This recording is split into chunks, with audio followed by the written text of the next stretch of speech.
Hey everyone, and welcome back to Mountain Movers, where we're going to teach you how to source your fear into fuel, struggle into motivation, and self-doubt into positive action. We want to teach you that your struggle doesn't have to be your stopping point, but instead can be your springboard into the life that you want.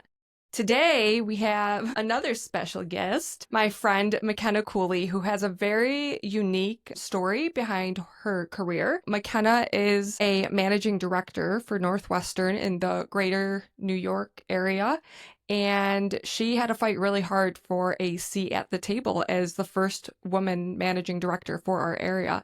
So MaKenna's going to tell us a little bit about, being a beauty school dropout and the dairy farm, the dairy farm. And I think we'll all have a lot to learn from her. So thanks for joining me. Yeah, thank you for having me. I feel special as the second special guest. Yeah, very special. I think I need a new name for that, but we're going to go with it. So tell us a little bit about your background. Yeah, so I grew up in Remsen, New York, so not too far from where we are right here. But I was born on a dairy farm, so I spent the first few years of my childhood covered in, all the great things that a dairy farm has to offer you. I love it. It's nutritious. I had a great immune system for a long time. And then ultimately, that didn't work out for my parents, and they wanted to be in an area where they could do more, outdoor related activities like snowmobile and do things like that. So we moved to Remsen, and then I spent, well, actually, before we moved to Remsen, we moved around a few different times while my parents were trying to figure out where exactly we wanted to be.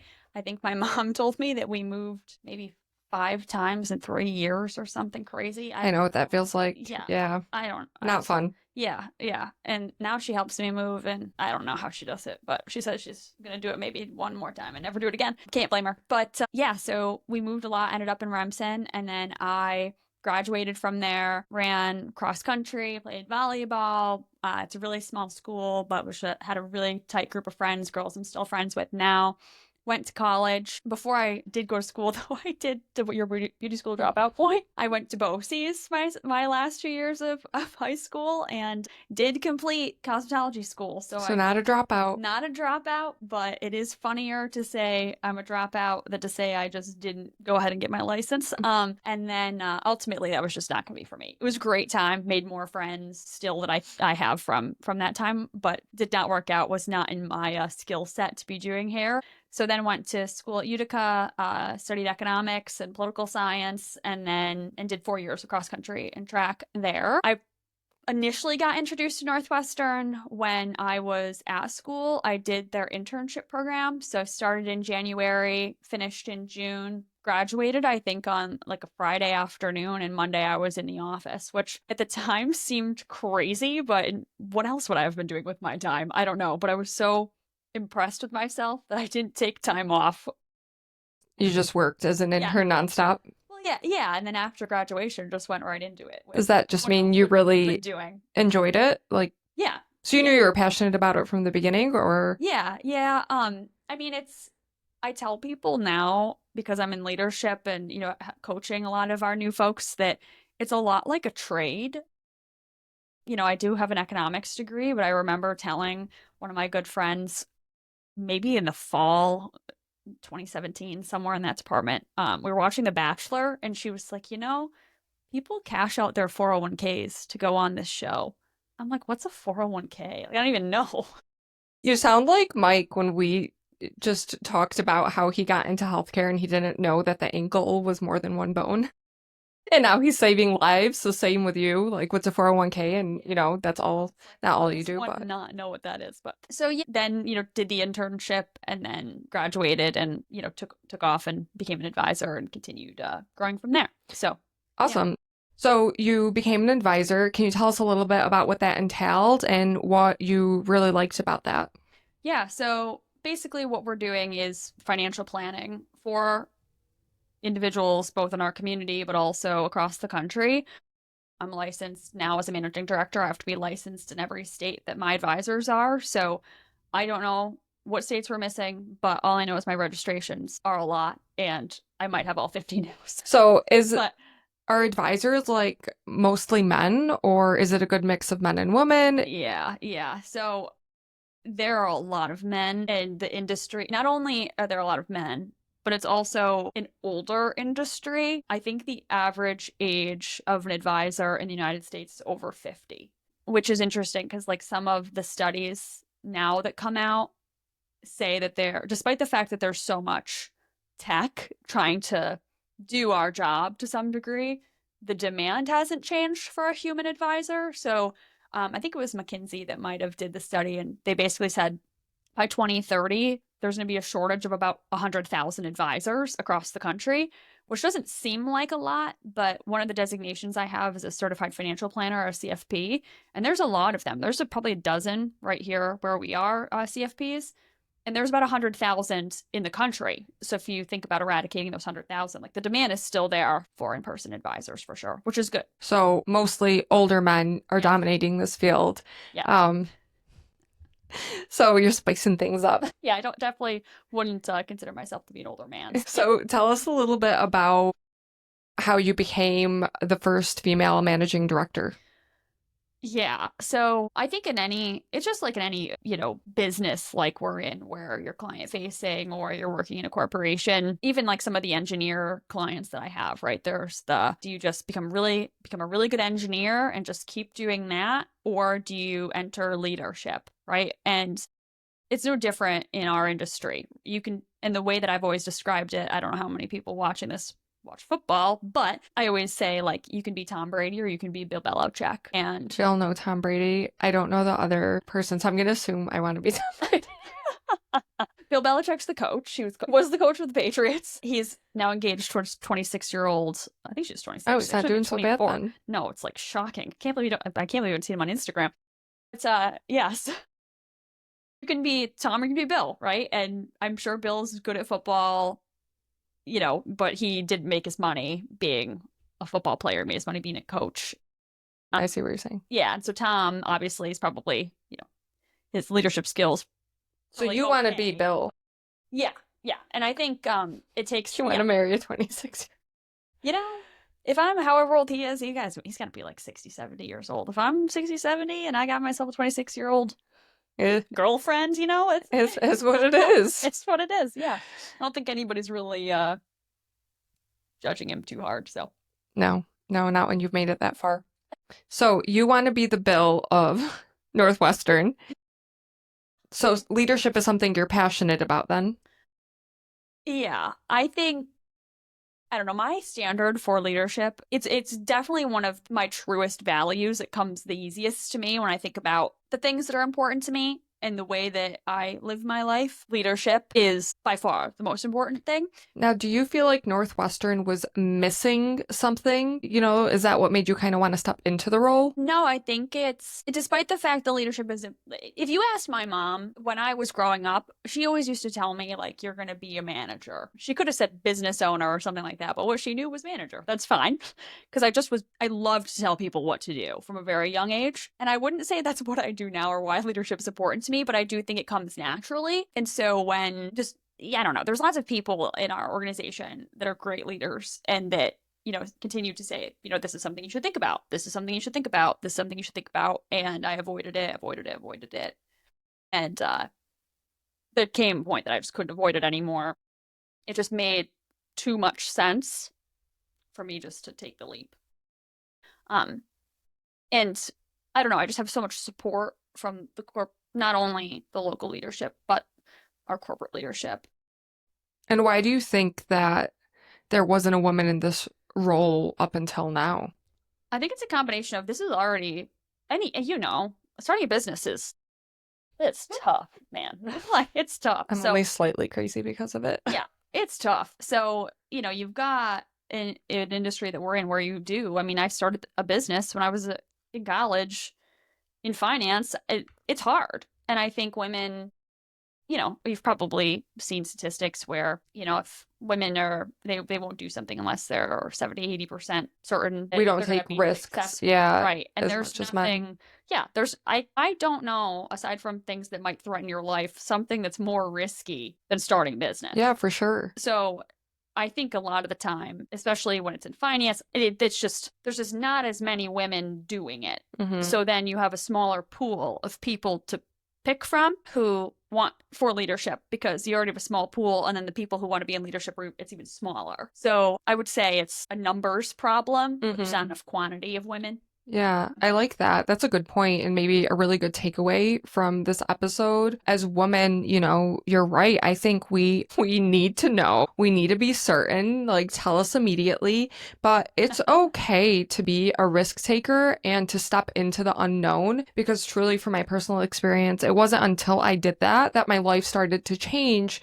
because if you never leave your comfort zone, there's no growth. So I think that's a really good point, and I think, you stepped out of your comfort zone in this role, and I think it's going well. How's it going? Yeah, it's actually, people ask me this all the time, and I'm like, it's going as well as it possibly can go, which is, I don't know if that's what people want to hear, but it is. It's going as well as it can go. It's kind of funny how long I avoided this. It's just going so well. So I think. Do you wish you had done it sooner now being in it? No, I think the timing, you need to be, to be in a role like this, it's demanding.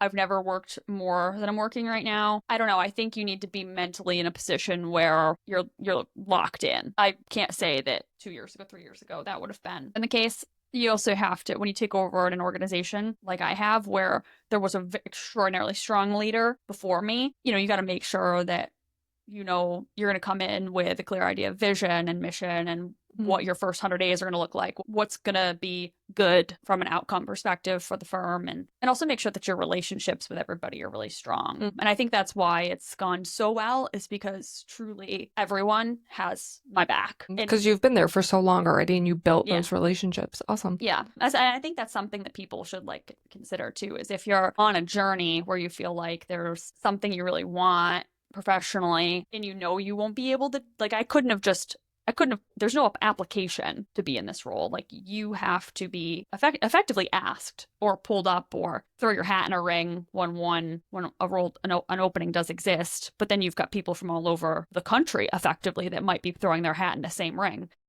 Because there's only 200 or so, 220, I think, managing directors in the country, and even fewer partners.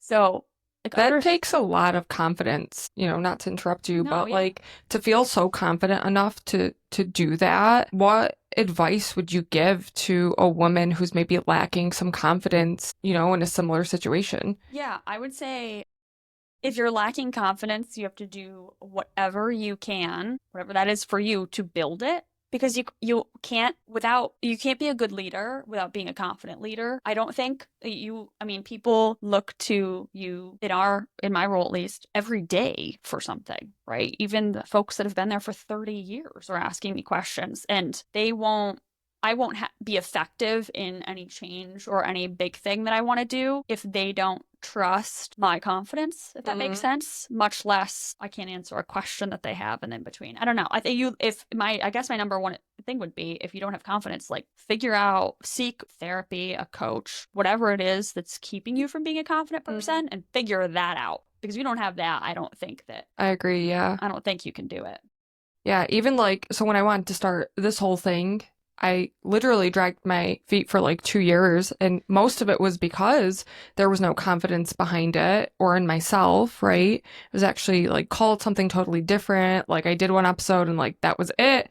But you know what made me more confident? With every episode that we do of this now, every time I do it, I'm like, whatever, this is easier. I can do this. And you start to kind of not care about the judgments or whatever. So I guess I like that advice, is find what's going to make you more confident. And for me specifically, it was just doing it repetitively, I guess. So yeah. And I think that's actually a really good observation. I was listening to a Mel Robbins podcast about decision making and just sticking to things. And a lot of what happens in your day-to-day life, I think we assume isn't a big deal or doesn't have reasoning behind it. But in reality, everything is subconscious. My subconscious runs my entire life for the most part. So for sure, if you've proven to yourself that you haven't stuck to something, right? That's going to make it tough. You have to make a promise to yourself and keep a promise to yourself. And if you can't do that, yeah, your subconscious is never going to encourage you or help you do what you need to do, So it's going to help you make excuses. Right. Yeah. It's well, you didn't do this last time. So why would you do it this time? That's what your brain's going to tell you. So I think even if it's this is why you being a runner for so long, there's something about running that is like there's no better keeping a promise to yourself, like staying committed to whether it's running or the gym or whatever it is. Like that is to me, that's a phenomenal place to start if you're someone who needs to work on confidence and needs to, you know, practice keeping promises to yourself. Is maybe jump on the fitness grind. It's gonna be the easiest Place to start. Barrier to entry is so low. Yeah, and I like that. Do a 10K step challenge for 100 days. Yeah, and then you're kind of you're teaching your subconscious mind too that you can complete these things. And then I think it snowballs into bigger things from walking to podcasts to managing directors, right? Yeah. So I mean, yeah, it's awesome. Yeah, and that stuff too. I mean, obviously, like in the world that you're in, like taking care of yourself is a huge deal. Huge deal. And then it just kind of feeds into everything else. If you know, what is it? Look good, feel good, look good. So that's really important. And I think something that like this, you know, I think people have different takes on this. And so hopefully people don't take this the wrong way. But if you're not taking care of yourself in that way to some degree, right? No one's saying you've got to be a supermodel, right? But I think if you don't take care of yourself in some way, especially if you do want something that's bigger than what you've got right now, if you don't take yourself seriously, or if you don't, or like you take yourself seriously, why would I if I'm a customer? 100%. Right? Or someone who's trying to,